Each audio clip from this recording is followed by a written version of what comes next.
लोणंद नगरपंचायतच्या वतीने प्लास्टिक विरोधी मोहिमेमध्ये व्यापाऱ्यांच्यावर दंडात्मक कारवाई।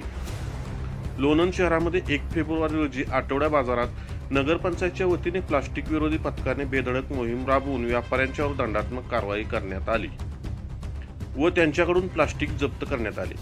प्लास्टिक विरोधी मोहीम पथक शहरातून प्रत्येक दुकानात अचानक तपासणी करत असल्यामुळे व्यापाऱ्यांचे धाबे दणाणले होते। या पुढील काळामध्ये प्लास्टिकच्या पिशव्या टाळा, कागदी पिशव्या वापरा, अन्यथा दंडात्मक कारवाईला सामोर जा, अशा शब्दात सूचना करण्यात आल्या। आज दिवसभर मोहीम राबवण्यात आली।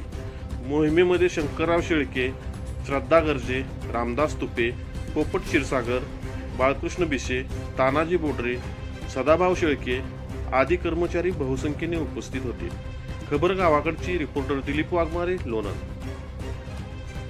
प्लास्टिक बंदी मोहिमेनुसार महाराष्ट्र शासनाच्या मार्गदर्शनाखाली कलेक्टर साहेबांच्या आदेशानुसार व माननीय मुख्याधिकारी यांच्या सूचनेनुसार नगरपंचायत आस्थापना व सर्व आरोग्य विभाग कर्मचाऱ्यांमार्फत प्लास्टिक बंदी मोहीम राबवण्यात येत आहे। त्यामध्ये कुणाकडे प्लास्टिक आढळून आले त्यांना दंडात्मक कारवाई करण्यात येत आहे त्यांच्यावरती।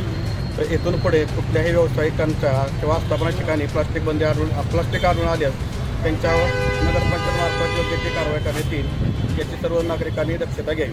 अशाच आपल्या परिसरातील नवनवीन अपडेट मिळवण्यासाठी आमच्या खबर गावाकडची चॅनलला सबस्क्राईब करा, लाईक करा व आमचे व्हिडिओ शेअर करा। धन्यवाद।